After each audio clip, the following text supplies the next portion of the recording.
Did you ever wonder what truly lurks beneath the veneer of history? What unspeakable acts are swept into the dustbin of forgotten lore, only to resurface as whispers and chilling folklore? Today, we begin to unearth one such story, a saga so steeped in dread that it has remained buried for over a century, a secret whispered only by the most desperate and damned souls. This is the macabre history of the Albrecht Sisters. Are you brave enough to join us on this journey? Consider subscribing and becoming part of our community as we peel back the layers of this terrifying truth.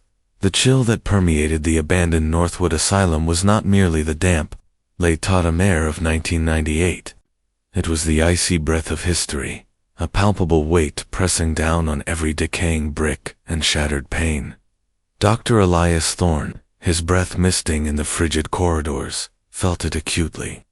He wasn't a man given two flights of fancy or supernatural dread.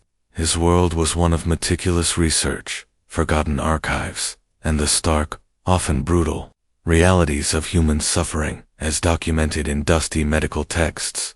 Yet Northwood, specifically its long-sealed isolation wing, possessed an aura that defied purely scientific explanation. It felt, cursed Elias, a historian specializing in institutional anomalies and ethical breaches in 19th-century medical practices, had been drawn to Northwood by a single, cryptic entry in a forgotten hospital ledger, a series of admissions from 1892 to 1903, all listing unspecified delirium and moral depravity as primary diagnoses, and all connected to a peculiar familial designation referred by Albrecht Parish. The name Albrecht had immediately snagged his attention. His current research revolved around the unsettling rise of pseudo-religious cults masquerading as benevolent charities in the late Victorian era, and the Albrecht family, particularly the two unmarried sisters, Eleonora and Isabella, were a prominent, albeit shadowy, presence in the annals of social reform movements of the time. They ran a network of charitable hospices and orphanages across rural England, largely outside official oversight. The isolation wing was a labyrinth of shadows, its peeling paint resembling grotesque flaking skin. Moonlight, fractured by the grime of decades, painted silver stripes across the grimy floorboards. Elias clutched his old, sputtering lantern, its feeble glow barely pushing back the encroaching darkness. He navigated through overturned cots and rusted medical instruments, each creak of the floorboards under his heavy boots echoing like a mournful sigh.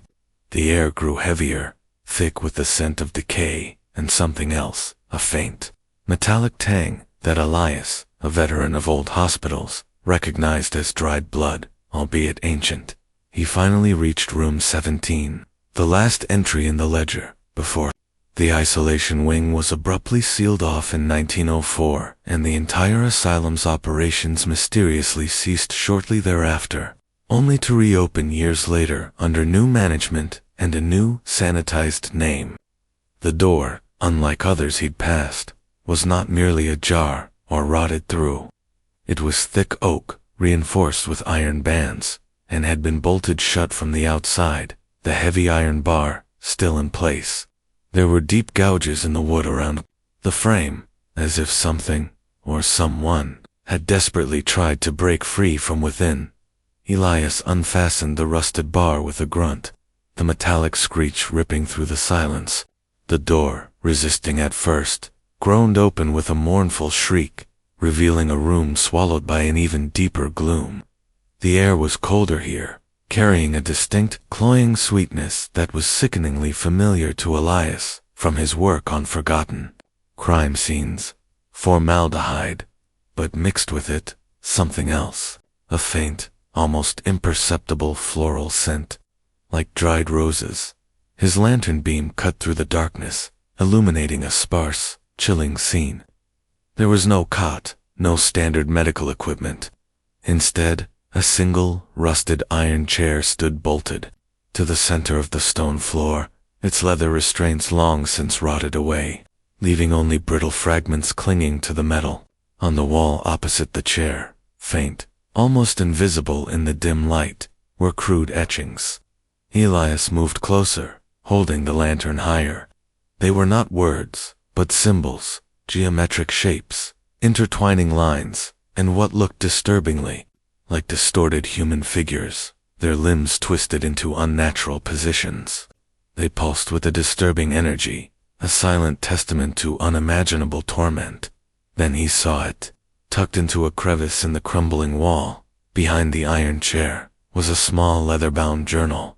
It was old, brittle with age, its cover embossed. With a faded, almost indistinguishable crest, two intertwining serpents encircling a stylized eye. Elias felt a jolt of adrenaline. This was it. This was what his intuition had been screaming at him to find. He carefully extricated the journal, the leather flaking in his fingers. The first page was stained brown, but the elegant script beneath was still legible, albeit faded. It began, October 27, 1899.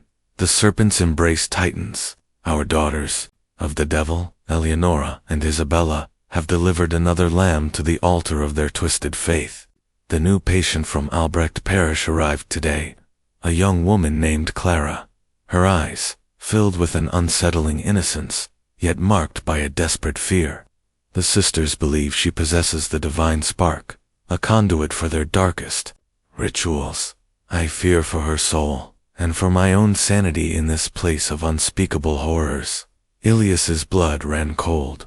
This wasn't a standard patient ledger. This was a personal account, a diary, and the mention of daughters of the devil, rituals, and divine sparks sent a shiver down his spine that had nothing to do with the cold. This wasn't merely unethical medical practice. This was something far, far worse.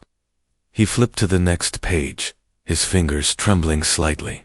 The journal continued, detailing a descent into madness, a chronicle of forced treatments and bizarre therapies conducted by the Albrecht Sisters, all under the guise of curing the afflicted from demonic possession. The entries became increasingly frantic, hinting at grotesque experimentation and chilling invocations. As he read, a faint, almost imperceptible sound reached his ears from further down the corridor, a low, guttural moan carried on the frigid air. Elias froze, his heart hammering against his ribs.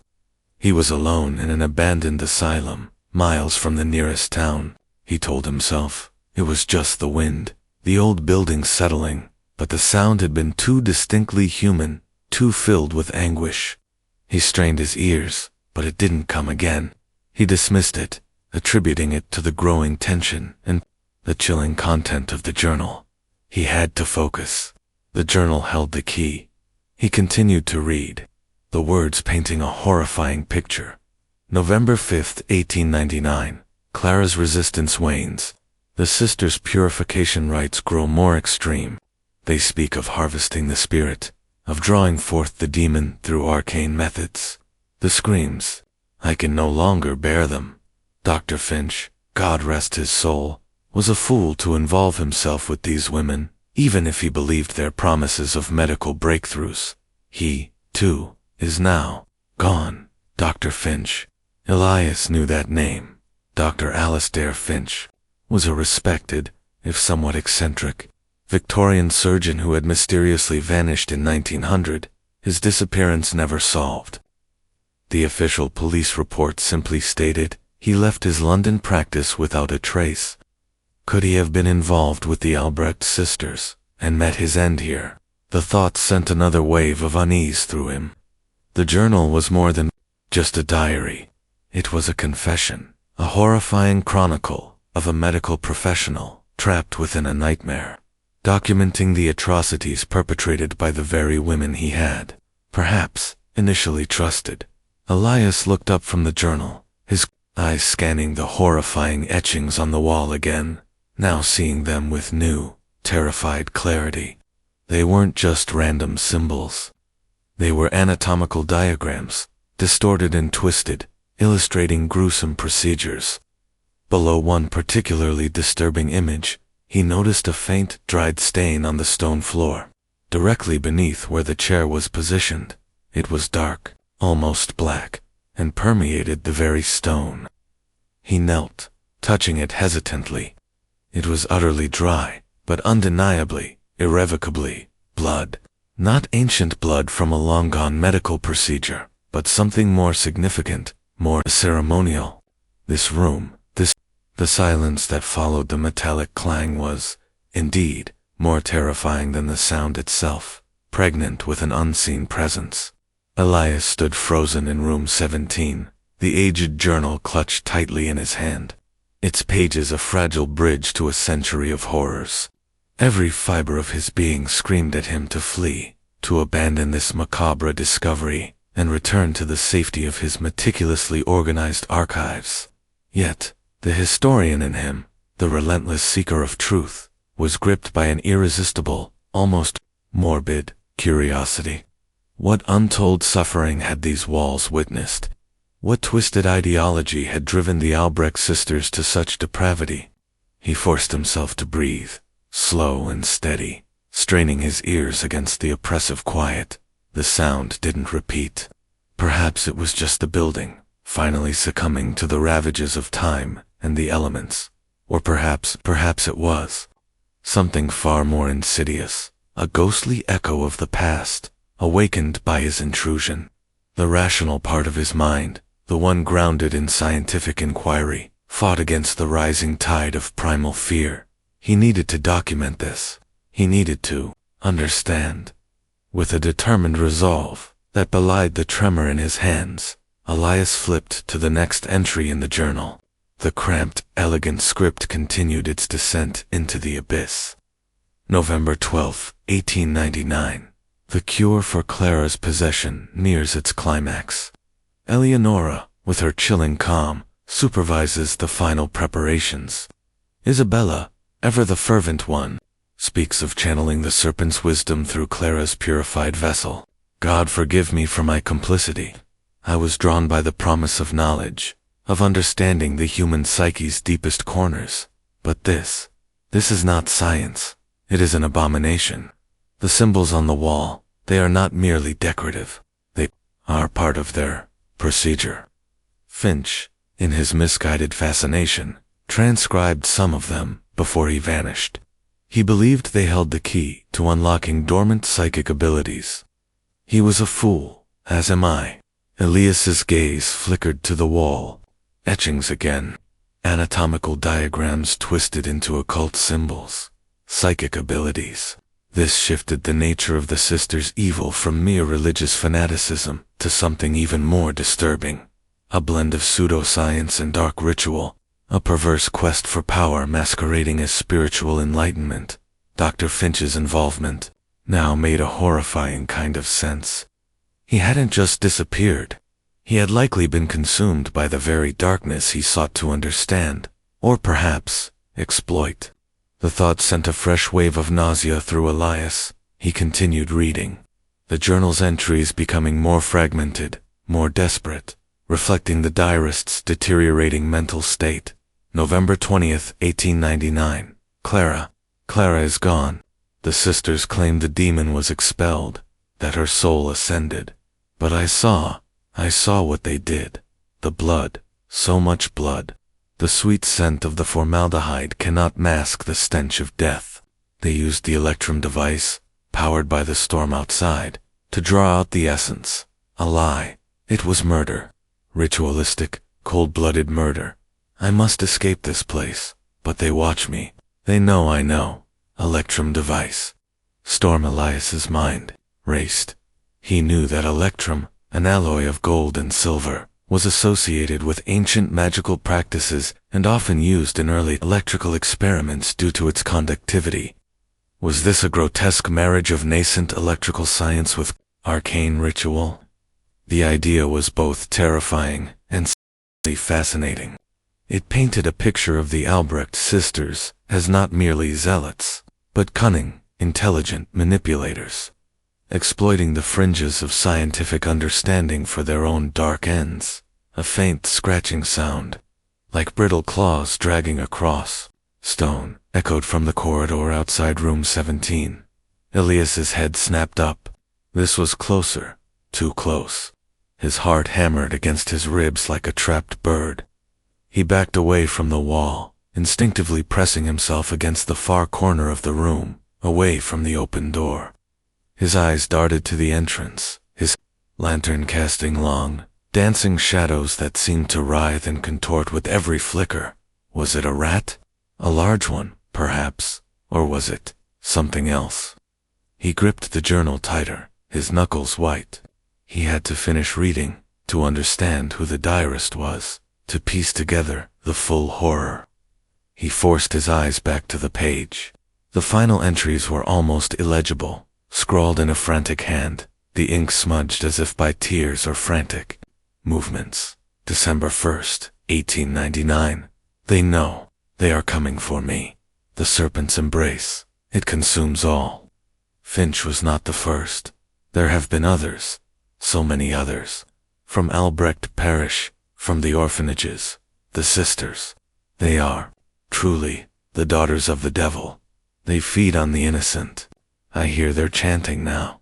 A low hum, a promise of damnation. If anyone finds this, tell them what happened here. The truth must be known. The last few words trailed off into an incoherent scrawl, ending abruptly with a blotch of dried dark liquid, not ink, Elias realized with a jolt of horror, but blood. The same dark, almost black, blood that stained the floor beneath the iron chair.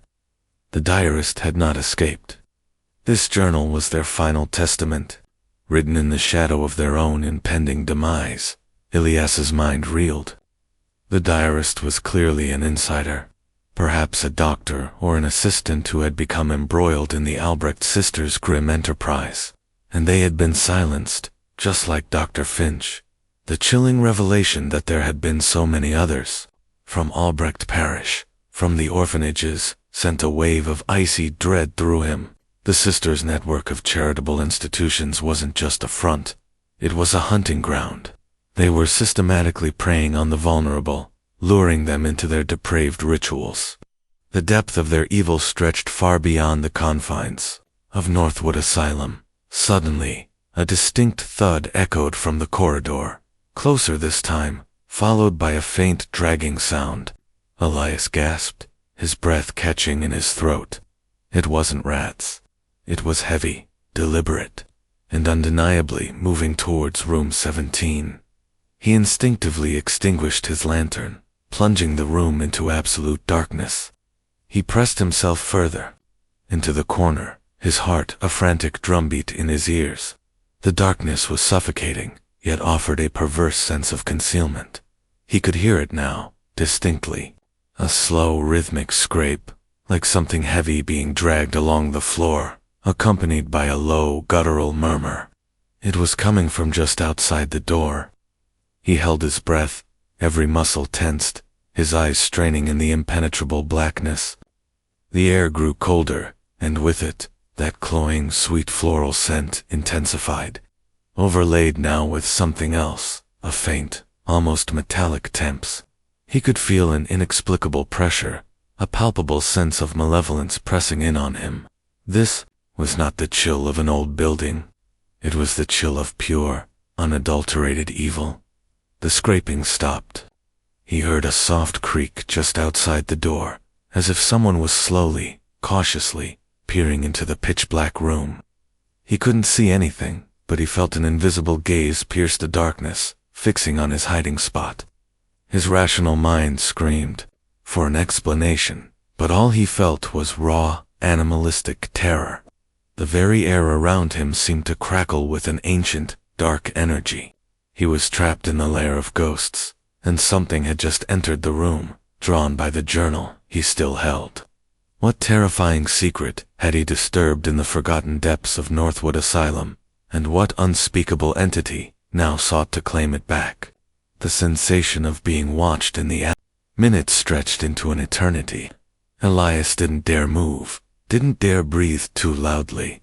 He remained pressed against the wall, eyes wide open in the Stygian gloom, trying to discern any shape, any shadow that might betray the presence of an intruder. The fear was a living thing, coiling in his gut, threatening to consume him. He told himself it was just the aftermath of the chilling journal entries, the power of suggestion at work. But the hair on his arm stood on end, and a cold dread seeped into his bones that felt utterly real. Finally, after what felt like an hour, but was likely only a few agonizing minutes, Elias heard it again, a faint, almost imperceptible whisper, barely audible over the rush of blood in his ears. It seemed to emanate from the center of the room, near where the iron chair stood. It wasn't words, not distinct ones anyway, but a low, sibilant murmur, like dry leaves rustling, or perhaps, like the faint hiss of a serpent, the serpent's embrace. The words from the journal echoed in his mind, and a new wave of terror washed over him. He had to get out. He had to. The urge to flee was now paramount, overriding his investigative curiosity. He knew he had found something extraordinary, something that demanded further research, but not here, not now, not in this haunted darkness. He carefully, painstakingly, began to shift his weight, inching away from the wall, hoping to make his way to the door. Every muscle screamed with tension, every fiber of his being attuned to the oppressive atmosphere. As he moved, his foot brushed against something on the floor, a faint clink of metal against stone. He froze. What was it? He dared not reach down, dared not make another sound. But the whisper seemed to grow louder, morphing into a low, mournful hum that filled the room, a sound that seemed to resonate deep within his own skull. It was a lament and a warning, all at once. Then, a faint, sickly green light began to coalesce near the iron chair, shimmering into existence like marsh gas. Elias gasped silently, his eyes wide with a mixture of terror and disbelief. The light, barely illuminating its immediate surroundings, showed nothing discernible, no physical form, just a shifting ethereal glow that pulsed with the same unsettling hum. It seemed to ripple, expanding and contracting, casting grotesque, elongated shadows that danced on the walls around him, making the etched symbols appear to writhe. He realized, with a horrifying clarity, that this was not a living intruder. This was something else entirely, the lingering presence of the atrocities committed here, perhaps the tormented spirits of the Albrecht Sisters' victims, or even, more chillingly, the residual essence of the serpent's embrace itself.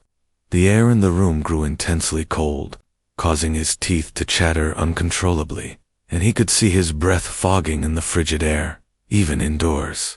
The journal, still clutched in his hand, seemed to throb with a faint, internal warmth, as if it were the only anchor to reality in this surreal nightmare. He closed his eyes for a brief moment, squeezing them shut, desperately trying to dispel the vision, to convince himself it was a hallucination brought on by exhaustion and fear. When he opened them again, the green light was still there, pulsating, and now he could faintly make out the twisted, agonized faces within the ethereal, glow-spectral visages, contorted in silent screams, swirling within the light. Clara, Dr. Finch, so many others. They were trapped here, their suffering etched, not just on the walls, but into the very fabric of the unhallowed ground. The hum intensified, rising in pitch, and Elias felt an unbearable pressure build behind his eyes.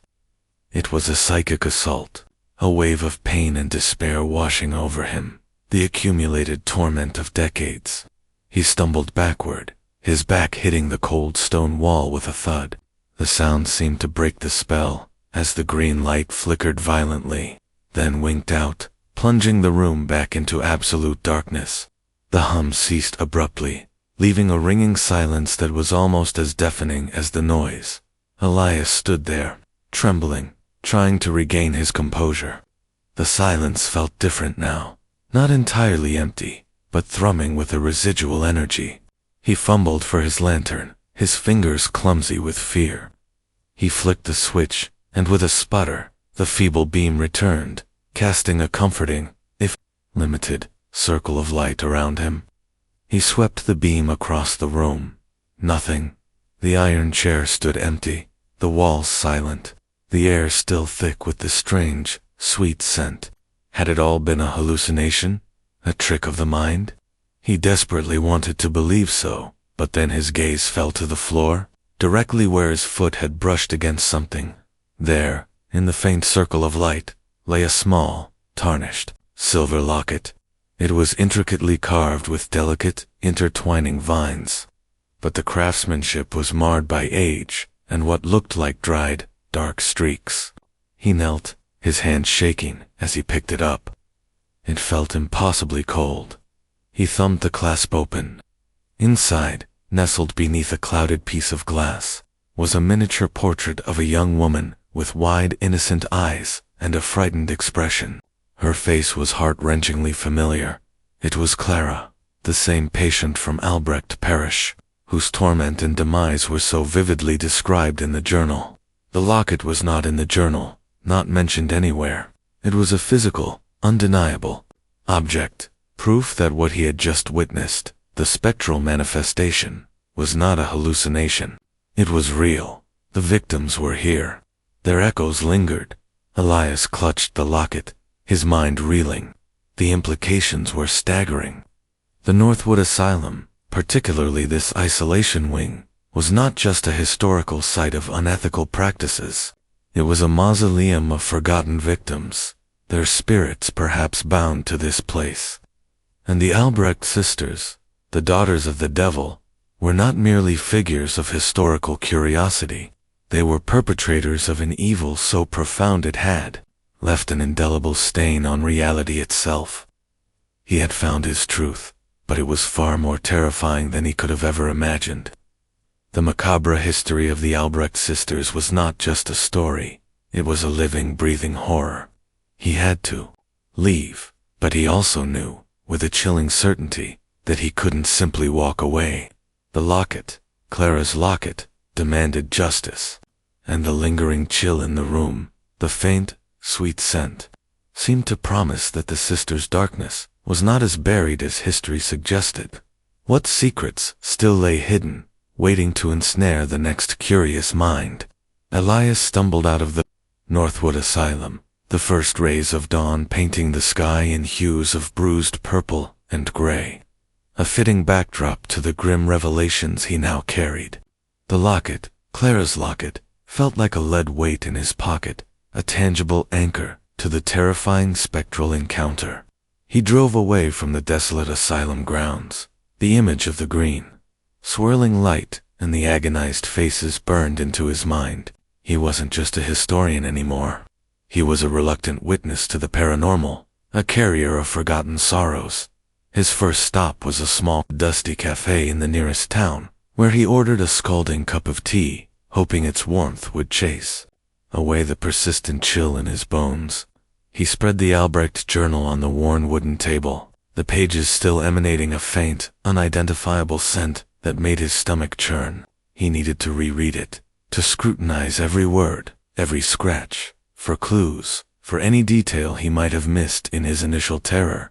The diarist, Elias deduced, was likely a junior physician or an orderly, someone educated enough to write fluently, but powerless to stop the sisters. The entries detailed a progression of horror.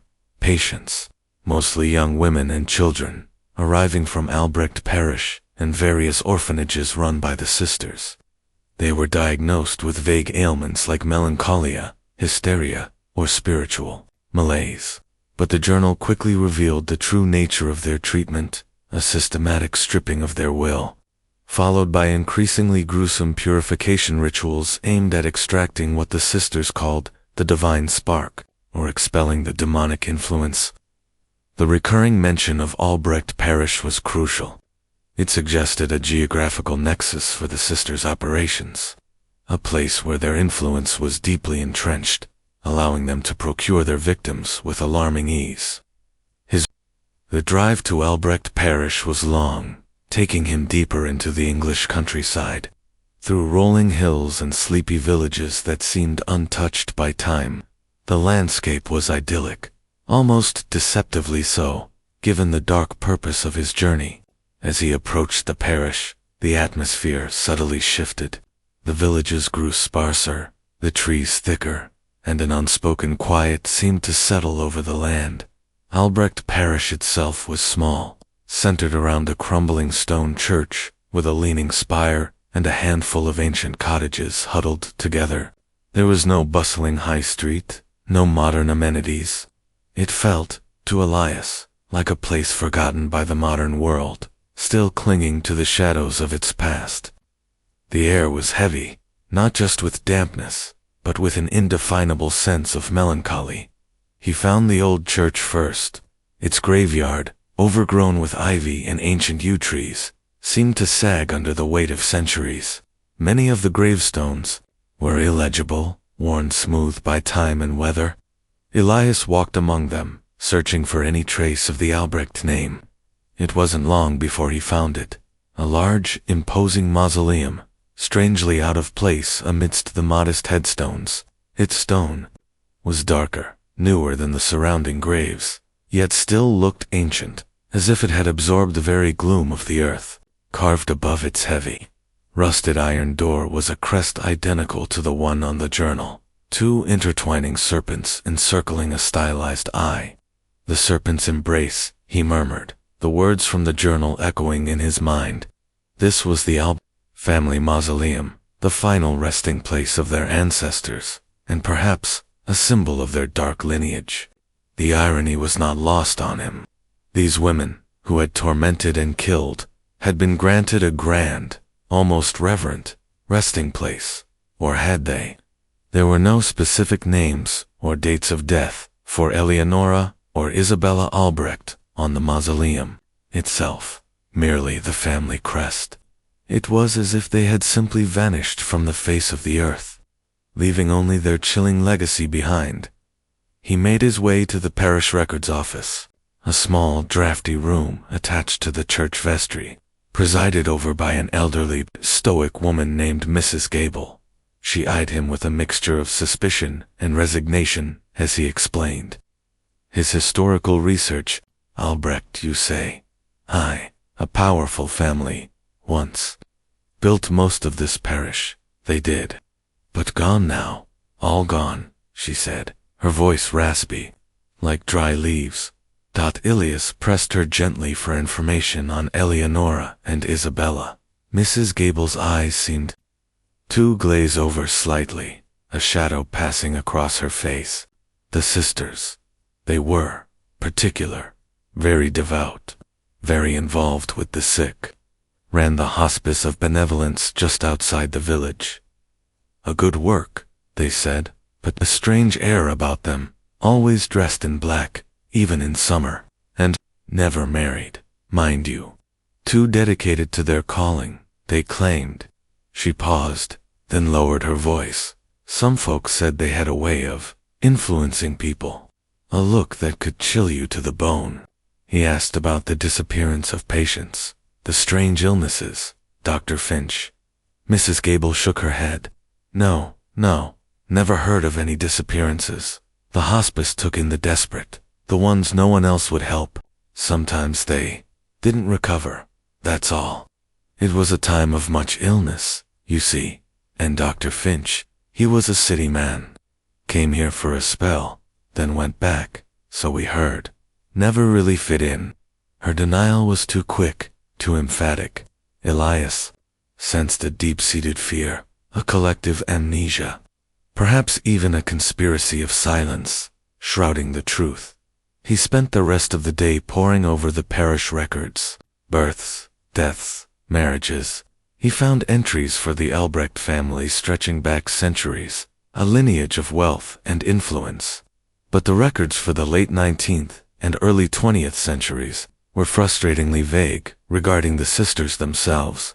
Their births were noted, but no deaths, and the hospice of benevolence records were conspicuously absent from the parish archives, as if they had never existed. This institutional concealment, the deliberate erasure of their most active years, spoke volumes. As dusk began to settle, Elias walked towards the edge of the village, guided by Mrs. Gable's vague directions to where the hospice of benevolence once stood.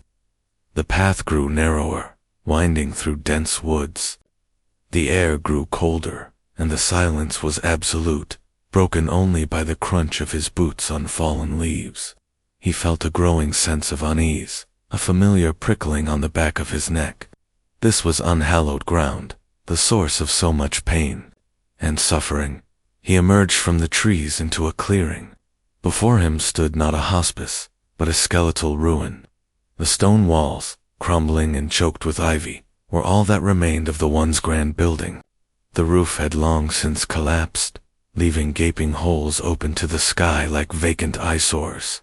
A twisted, ancient oak tree stood sentinel near the entrance, its branches like skeletal arms reaching towards the heavens. The scent, that cloying, sweet floral scent, was potent here, stronger than it had been in the asylum. It clung to the very air, a ghostly perfume of decay and death. Elias walked slowly through the ruin, his lantern casting flickering shadows on the dilapidated walls. This place, he realized with a chilling certainty, was far more significant than the Northwood Asylum. The asylum was where the victims were taken. The hospice was where they were harvested. He felt the cold touch of the unseen, a profound sorrow emanating from the very stones.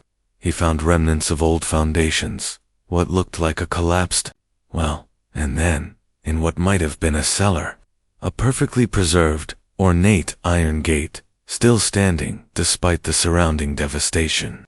Behind it, a dark, narrow tunnel descended into the earth. It was cold, unnaturally so, even colder than the autumn air. The tunnel seemed to draw him in, a gaping maw leading to unknown depths. The silence here was not empty. It was filled with the silent screams of the innocent. What unspeakable horrors lay buried beneath the ground of Albrecht Parish? And what dark purpose did that tunnel serve? The dark, narrow tunnel, descending into the earth beneath the ruins of the Hospice of Benevolence, beckoned Elias with an irresistible, terrifying pull. The air emanating from it was unnaturally cold, carrying that same cloying, sweet floral scent, now mixed with the damp, earthy smell of ancient stone and decay. His rational mind screamed warnings of structural collapse, of unseen dangers lurking in the subterranean blackness.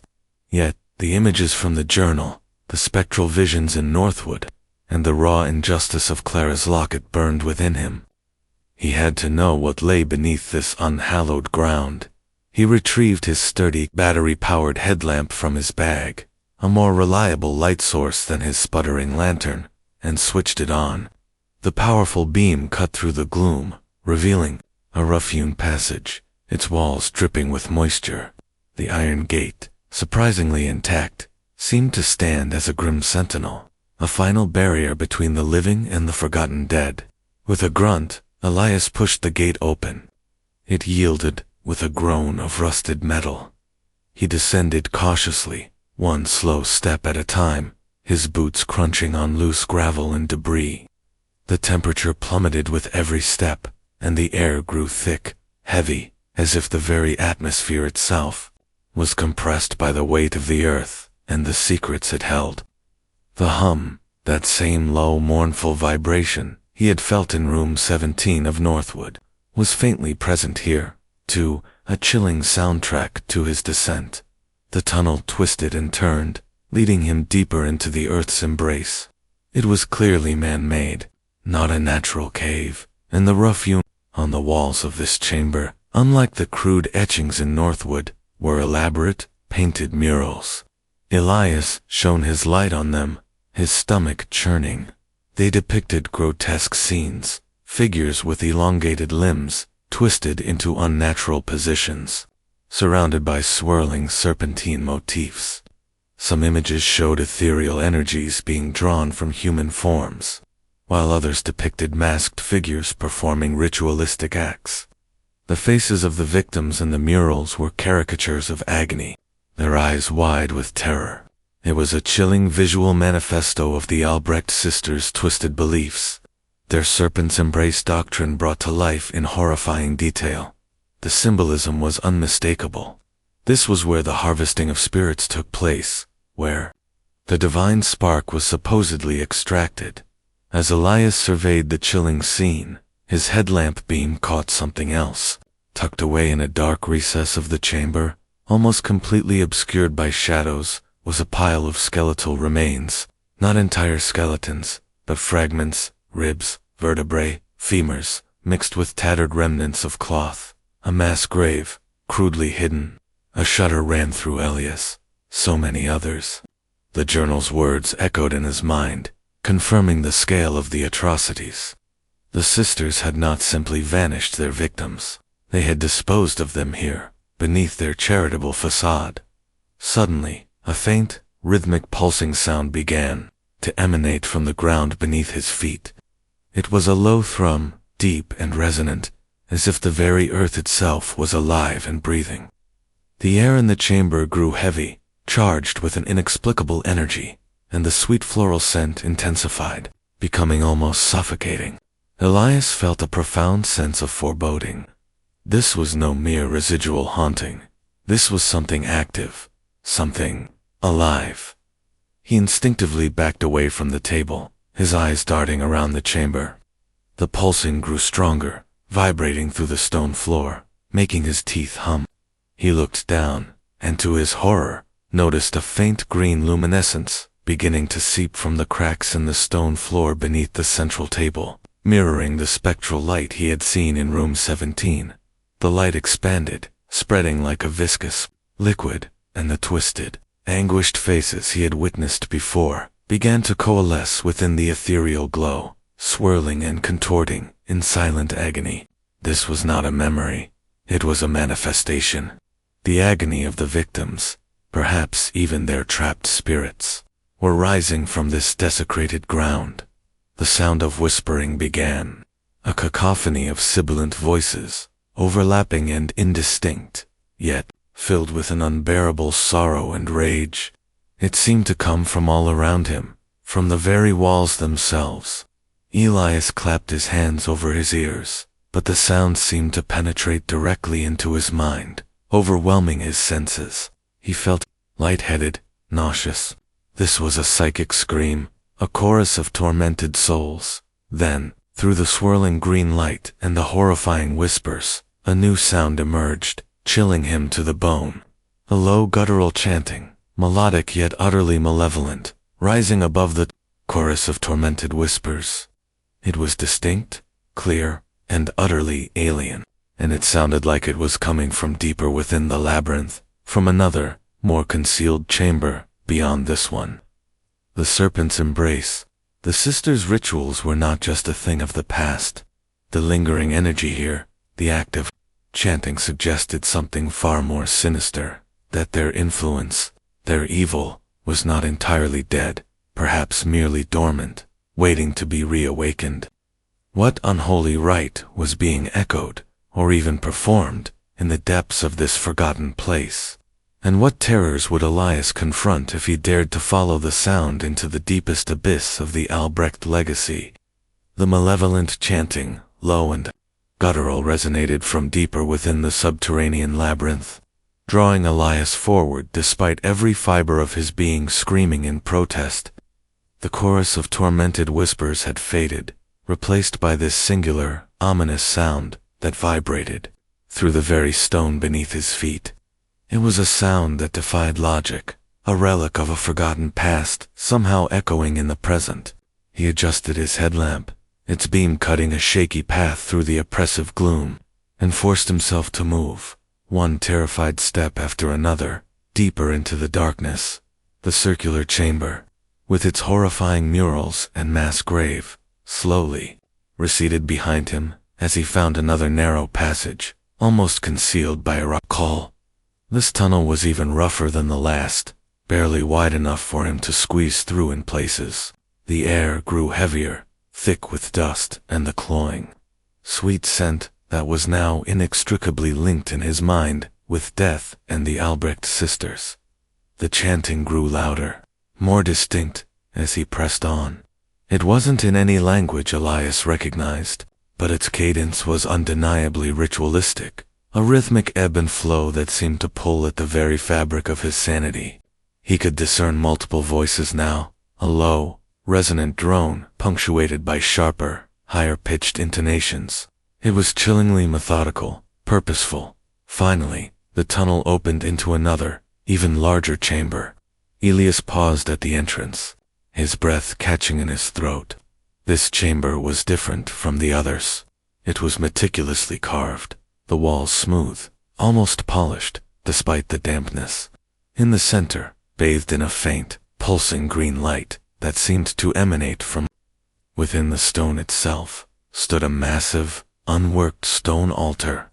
It was stained dark, almost black, and carved with the familiar, intertwining serpent crest. Around the altar, etched into the stone floor, were complex geometric patterns and more of the disturbing, distorted anatomical symbols he had seen in Northwood and on the murals. These were deeper, more permanent, as if continually renewed by some unseen force. And the chanting, it was deafening here, reverberating through the chamber, seeming to enter his very bones. There were no visible figures, no physical perpetrators of this unholy choir. The chanting seemed to emanate from the very air, from the walls, from the pulsating green light. It was a chorus of unseen entities, or perhaps a psychic echo so strong it manifested as sound. Elias stumbled back, pressing himself against the rough wall of the entrance tunnel, trying to process the impossible. How could this be?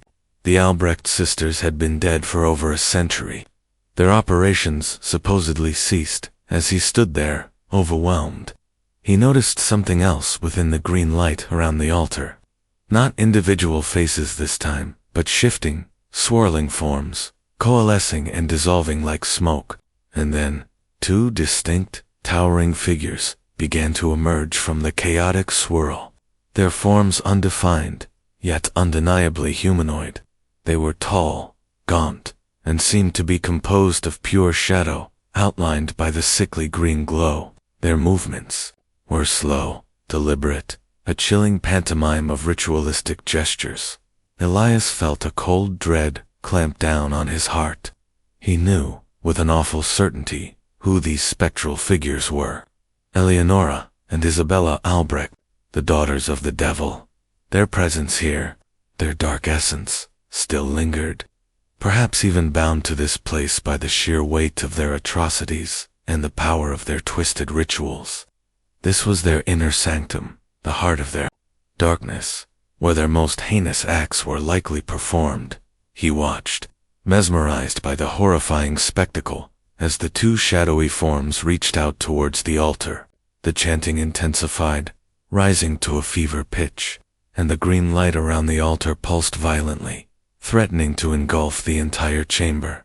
Elias felt a searing pain behind his eyes, a pressure building in his skull, as if his mind were being stretched to its breaking point. He fought against it, gripping his headlamp, trying to hold on to his sanity. Then, from within the pulsing light on the altar, Elias slumped against the wall, breathing heavily, trying to calm his racing heart.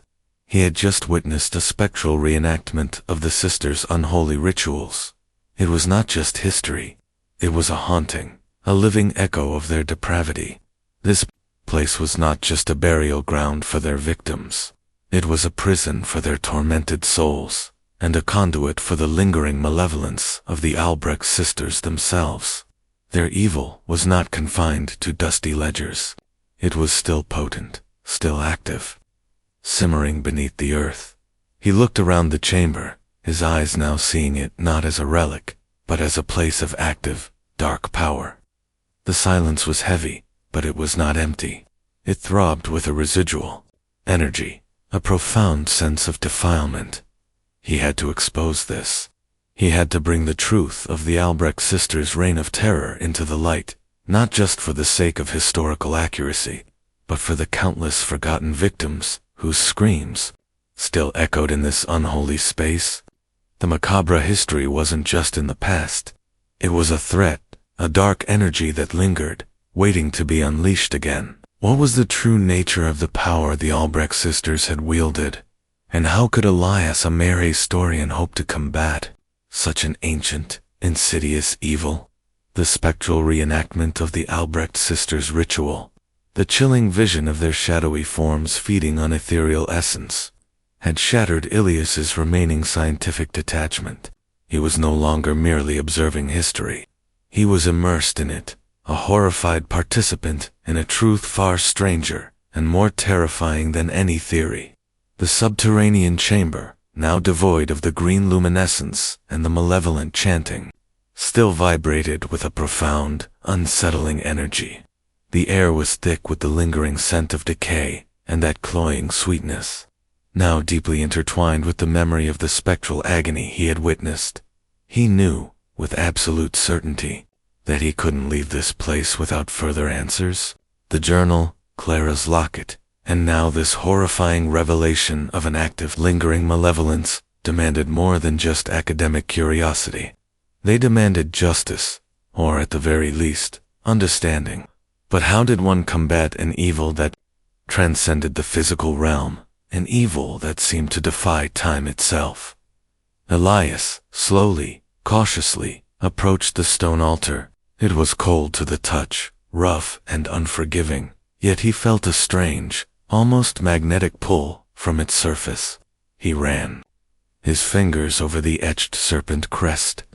The twin serpents devouring each other's tails, a symbol of endless cycle and rebirth. But here, in this context, it felt like a symbol of unending torment. He knelt, shining his headlamp beam over the intricate geometric patterns carved into the floor around the altar. They were precise, deliberate, almost mathematical in their complexity, overlaid with the crude, distorted anatomical symbols. It was a terrifying fusion of occultism and pseudoscience, a blueprint for the sisters' horrific experiments. He noticed a small, almost invisible fissure in the side of the altar. Curiosity overriding caution, Elias probed it gently with his fingers. To his surprise, a small section of the stone shifted, revealing a hidden compartment. His heart gave a lurch. Had the sisters left something behind? A final testament? Or perhaps a further tool of their dark craft? He carefully extracted a tightly bound, waxed canvas roll from the compartment. It was surprisingly heavy. He unrolled it on the altar, his hands trembling slightly. Inside lay not documents, but a collection of tarnished silver implements, glinting dully in his headlamp beam. There were several small, exquisitely crafted scalpels, their blades still wickedly sharp despite the age. A delicate set of forceps, and then a series of intricately carved needles, each tipped with what appeared to be a minute, crystalline shard. These weren't ordinary surgical tools. They were far too ornate, almost ceremonial. Nestled among them, protected by thick wax paper, was a single aged glass vial, corked tightly. It contained a dark, viscous liquid that shimmered with an unsettling, iridescent sheen. Elias held it up to the light, a prickle of unease running down his spine. What was this? A chemical concoction for their purification rituals? A poison, or something far more sinister, perhaps a remnant of the essence they claimed to extract? The faint, cloying scent of the chamber seemed to intensify around the vial, as if drawn to it. But the most disturbing discovery in the compartment was a separate, smaller leather-bound booklet, its cover plain, unmarked. Elias opened it. The pages were filled with meticulous, handwritten notes, not in the frantic hand of the previous journal's diarist, but in a precise, almost clinical script. He recognized the elegant, almost artistic flourishes. This was the handwriting of Eleonora Albrecht. His blood ran cold as he read the first few lines. Entry 1, on the nature of the divine spark. We have long theorized its presence, the subtle essence that elevates man above beast, through diligent study of ancient texts and the application of nascent electrical principles. We believe we have perfected the methodology for its extraction and transfer. The unfortunate subjects, though deemed possessed by the uninitiated, are merely vessels, conduits for a greater purpose. Our mission, guided by the serpent's wisdom, is to harness this spark, to transcend the limitations of the flesh, and to achieve true enlightenment. Elias felt a wave of nausea. This was no religious fanaticism born of misguided faith. This was a cold, calculated pursuit of power, dressed in the garments of spiritual enlightenment, extraction, and transfer. His mind flashed back to the spectral reenactment, the golden tendril of light drawn from the victim and absorbed by the shadowy figures. They weren't just killing, they were consuming, attempting to siphon life force, to imbue themselves with some unholy power. He flipped through the chilling pages. The notes detailed precise anatomical points for the application of the electrum device, the varying voltage required for different temperaments of subjects, and horrifyingly, the observation of spiritual resonance as the life force was drawn out. It was a scientific treatise on soul theft, a chilling testament to their depravity. There were diagrams of the human nervous system, overlaid with occult symbols, and meticulous records of successes and failures, each entry a life brutally extinguished. Subject 7, Clara, exceptional spark resonance. Extraction complete. Transfer successful. Minor neurological deterioration in host body, as expected. The wisdom grows. The words hit Elias like a physical blow. Clara, her name, a simple footnote in their macabre research.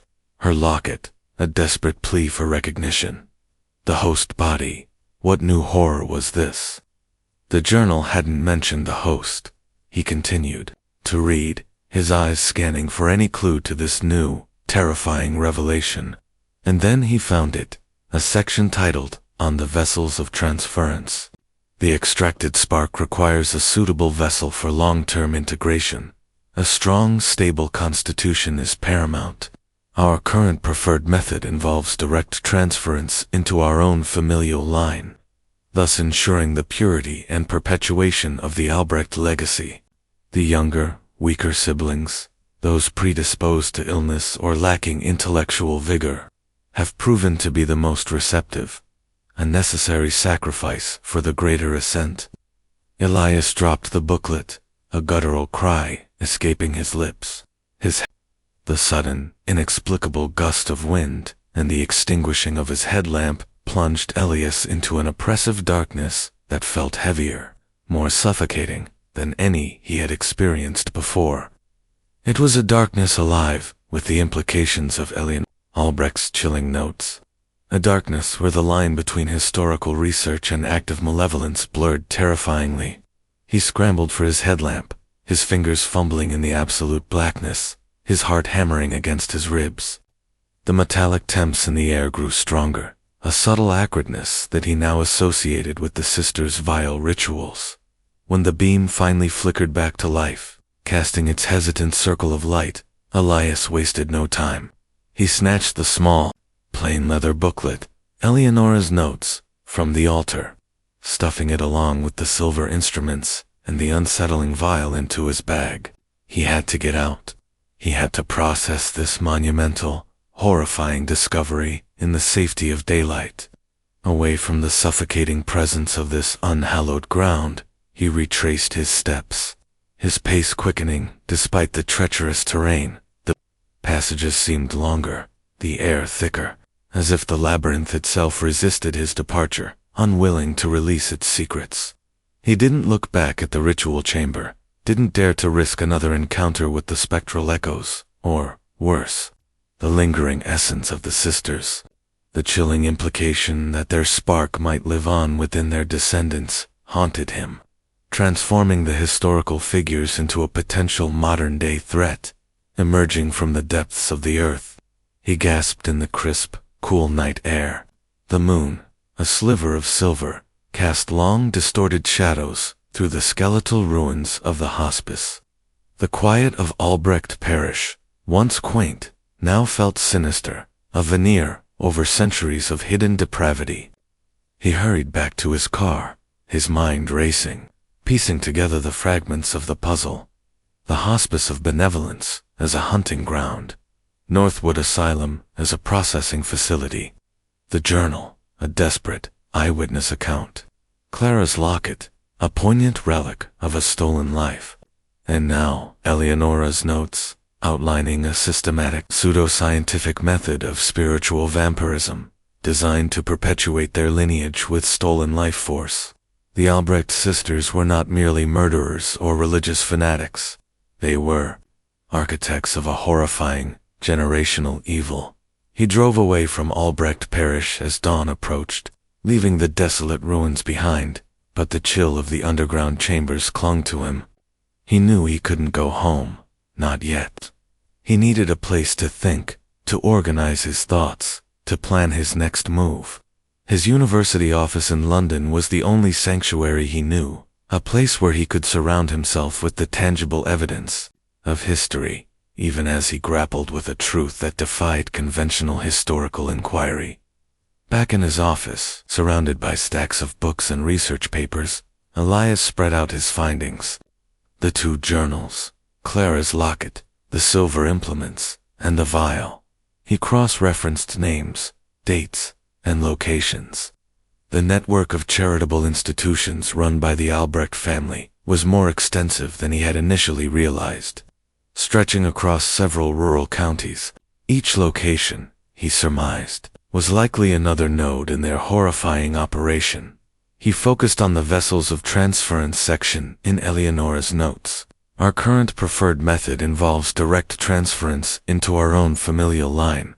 The younger, weaker siblings have proven to be the most receptive, a necessary sacrifice for the greater ascent. This implied a continuous, deliberate process, a generational crime. It also suggested that the Albrecht family, far from being extinct, might still be very much alive, and potentially still perpetuating this dark legacy. His next step was clear. He needed to trace the Albrecht lineage. This would be a meticulous and time-consuming task, involving extensive genealogical research. He started with the earliest family records he had found in Albrecht Parish, slowly building a family tree, charting births, marriages, and deaths through the centuries. It was tedious work, cross-referencing parish registers, census data, and national archives, as he delved deeper into the lineage. A pattern began to emerge, chillingly consistent with Eleonora's notes. In almost every generation, particularly after the mid-19th century, there was a disproportionate number of early deaths among younger, often frail, siblings within the main Albrecht family line, alongside the emergence of other siblings who seemed to gain unusual vitality, influence, or a peculiar intensity in their eyes. As noted in various historical accounts Elias could find, these were subtle observations, easily dismissed as coincidence. But in the context of Eleonora's revelations, they painted a sinister picture. He traced the family line forward, generation by generation, through the Victorian era, the world, wars, and into the late 20th century. The Albrecht name, while no longer prominent in charitable works, still existed, primarily as a quiet, wealthy family with investments in various industries, often operating under slightly altered variations, or hyphenated names. They maintained a low public profile, but continued to hold significant, albeit discreet, financial and social influence. His research finally led him to the current generation. The most prominent living descendant was a woman named Dr. Alana Sinclair, a renowned geneticist and bioethicist, known for her groundbreaking work on cellular regeneration and longevity. She was a public figure, often featured in scientific journals and at international conferences. Her maiden name, he discovered with a jolt, was Albrecht. Her direct lineage traced back unequivocally to the main Albrecht family line. Dr. Alana Sinclair, a geneticist, working on cellular regeneration and longevity. The words from Eleonora's notes, extraction and transfer, transcend the limitations of the flesh, greater ascent, screamed in Elias's mind. Was it possible? Could this ancient, spiritual vampirism have evolved into something more scientific? In the modern age, cloaked in the legitimacy of cutting-edge research, he began to pull up articles, academic papers, and public interviews by Dr. Sinclair. Her work was lauded, seen as revolutionary, but as Elias read, a cold dread began to settle in his stomach. She often spoke of unlocking the body's inherent energies, of purifying cellular structures, and of harnessing dormant biological potentials. Her language, while couched in scientific terminology, held unsettling echoes of the Albrecht sisters' dark philosophy. Furthermore, he found a curious detail. Dr. Sinclair had a younger sister, Amelia, who had suffered from a rare, debilitating, genetic condition from birth. Her existence was rarely acknowledged publicly, confined to private care.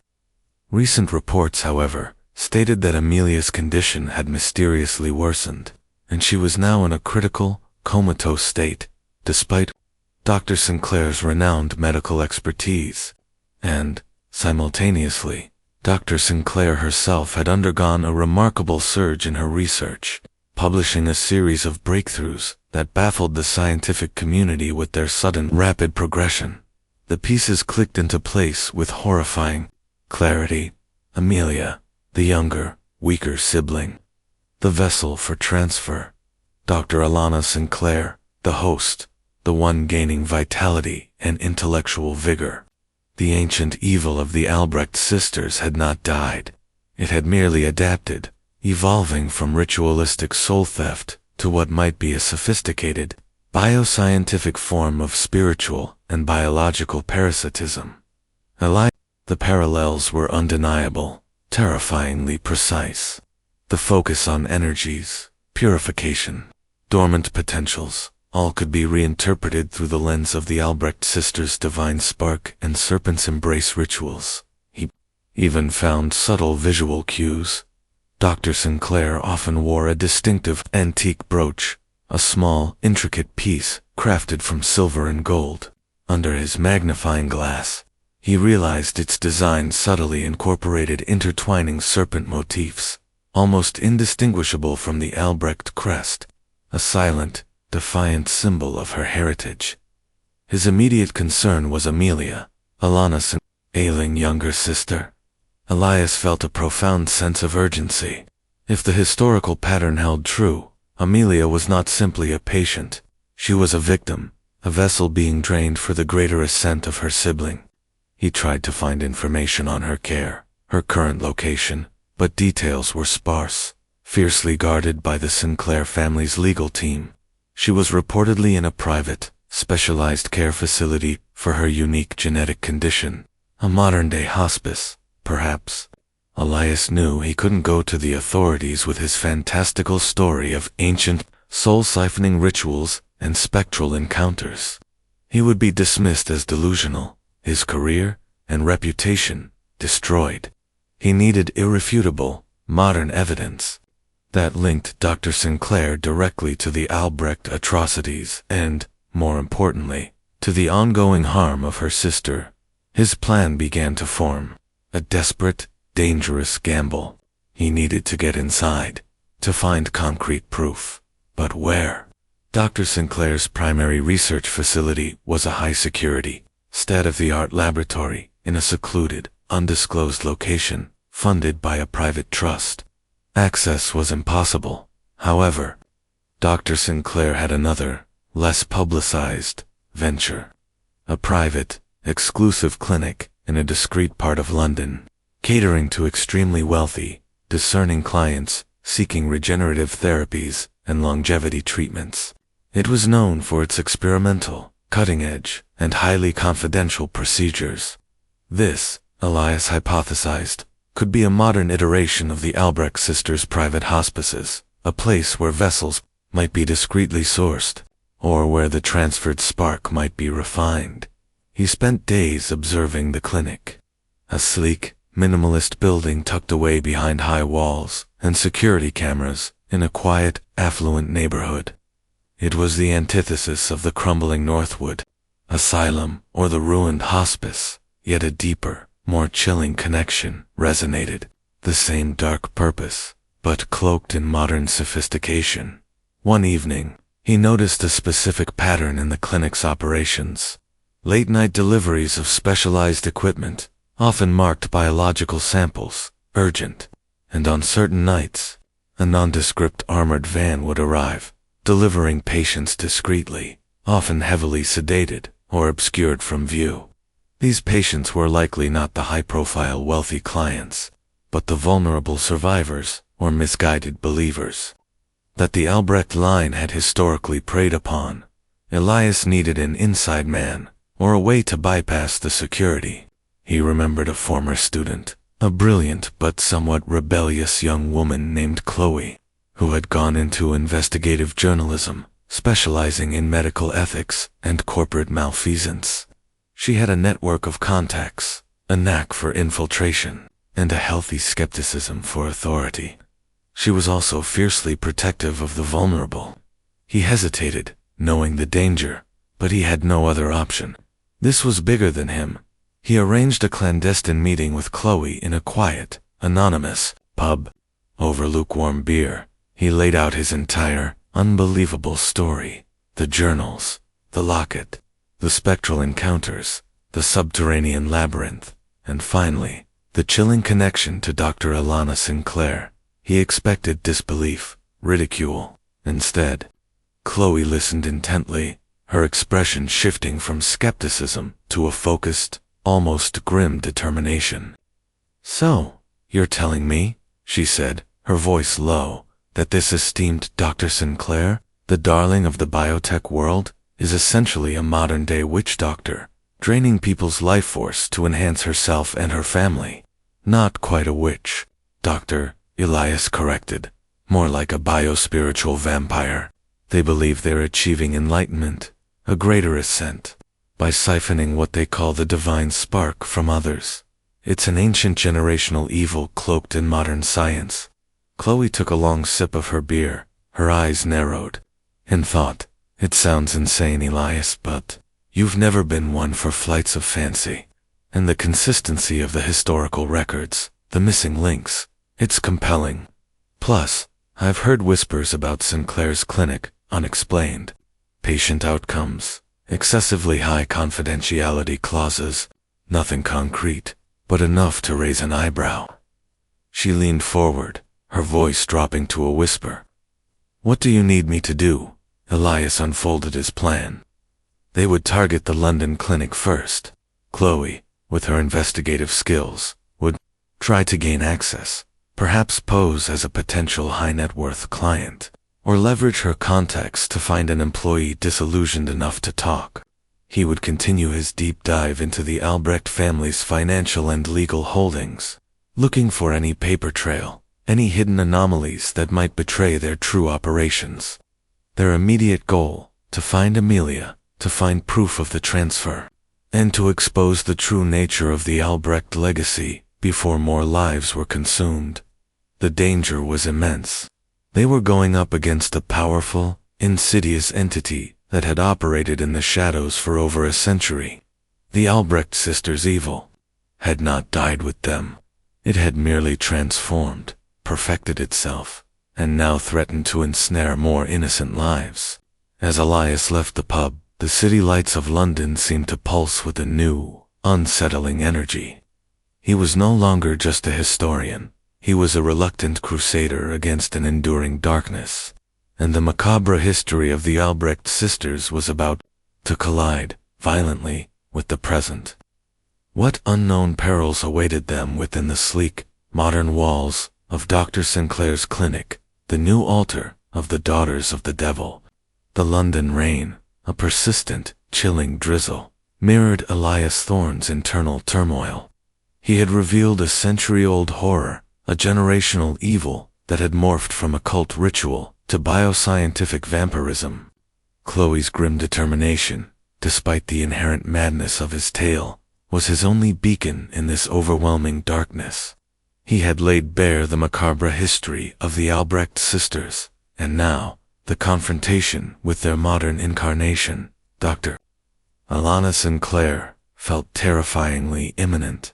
Their plan was set. Chloe would attempt to infiltrate the clinic, seeking direct evidence of Amelia's condition and any hidden protocols that mirrored Eleonora's notes. Elias, meanwhile, would continue to dig, relentlessly scrutinizing the Albrecht family's intricate web of financial trusts and corporate structures. Convinced that their centuries of illicit gains, fueled by stolen life force, would reveal further vulnerabilities. Days turned into a grueling blur. Elias, holed up in his office, lived on coffee and adrenaline.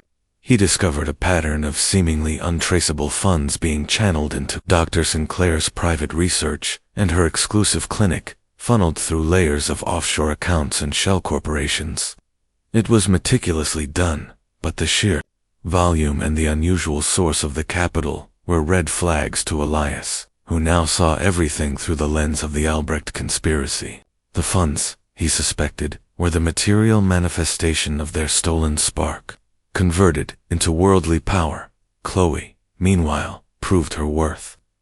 She had managed to secure an interview at Dr. Sinclair's clinic, posing as a freelance journalist, working on a piece about cutting-edge longevity research.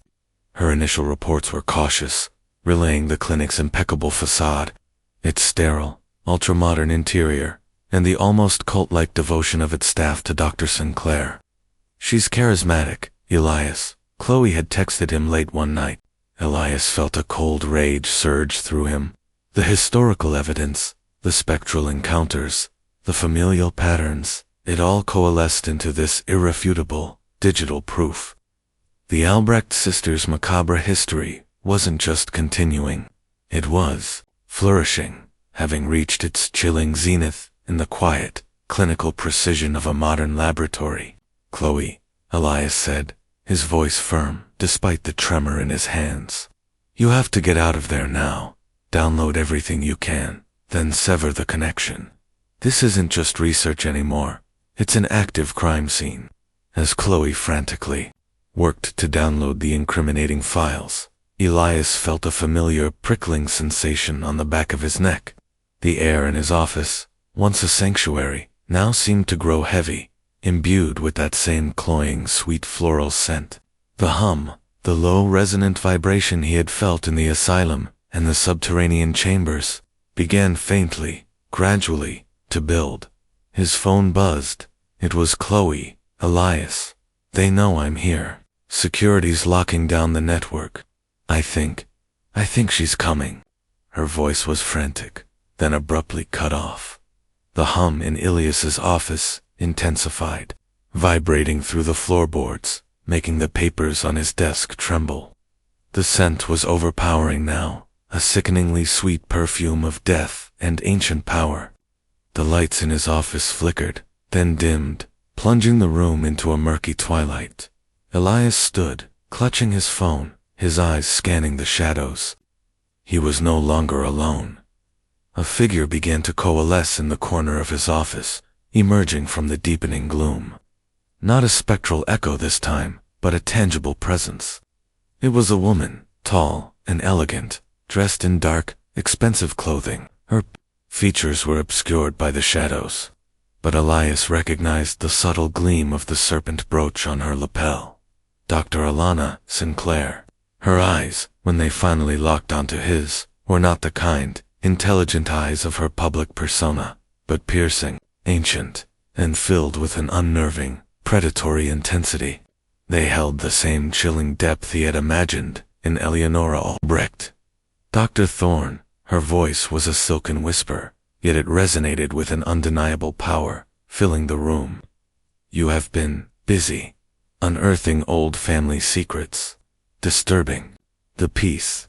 Her words were calm, almost conversational, yet edged with a chilling menace that promised swift, merciless retribution. "The serpent's embrace, as you so quaintly put it, does not tolerate intrusion, nor does it forgive trespassers." Elias felt a wave of profound fear, but also a strange calm. He had faced the spectral echoes of this evil. Now he faced its living embodiment.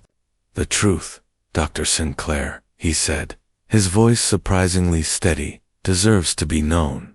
The victims deserve justice." A faint, chilling smile touched her lips. "Justice? My dear doctor, we are the architects of a higher justice. We are merely refining a natural process. Evolution amplified. You stand on the precipice of true understanding, yet you cling to antiquated notions of morality. She took a step forward, and the air around her seemed to shimmer, the hum growing to an almost unbearable pitch. You have gleaned much, but you fail to grasp the true scale of what we are creating. A new era, a new lineage. For the chosen few, Elias knew then that there was no reasoning with her, no plea that would reach her. She was not merely a criminal. She was a true believer in a monstrous ideology, centuries in the making. He had confirmed the lineage, exposed the ongoing horror, but the cost, he realized, might be his own life. The macabre history of the Albrecht sisters was still unfolding, and he was now a direct participant. What final act would this twisted legacy demand of him? The overall story of the macabre history of the Albrecht sisters, daughters of the devil, is a poignant, reflective, and cautionary tale about the enduring nature of evil and the lasting impact of buried history. The Albrecht sisters, driven by a perverse blend of pseudo-religious zealotry and unethical scientific practices, preyed upon the vulnerable, perpetuating their lineage through spiritual and biological vampirism. Their story serves as a stark reminder that the dark side of humanity, institutional secrecy, and the insidious nature of hidden evil can evolve, adapting to new eras and technologies, yet remaining fundamentally unchanged in its depravity. The truth of the Albrecht sisters' machinations remained largely concealed for over a century, buried beneath layers of secrecy, denial, and the veneer of charitable works. The victims, like Clara, were forgotten, their suffering confined to the unhallowed grounds of abandoned asylums and ruined hospices. Elias Thorne's investigation, driven by a historian's relentless pursuit of truth and a growing sense of moral imperative, finally brought these horrors to light. However, true judicial justice, in the conventional sense, for all their past acts, remained elusive. The passage of time, the deliberate destruction of records, and the transformation of their operations into a sophisticated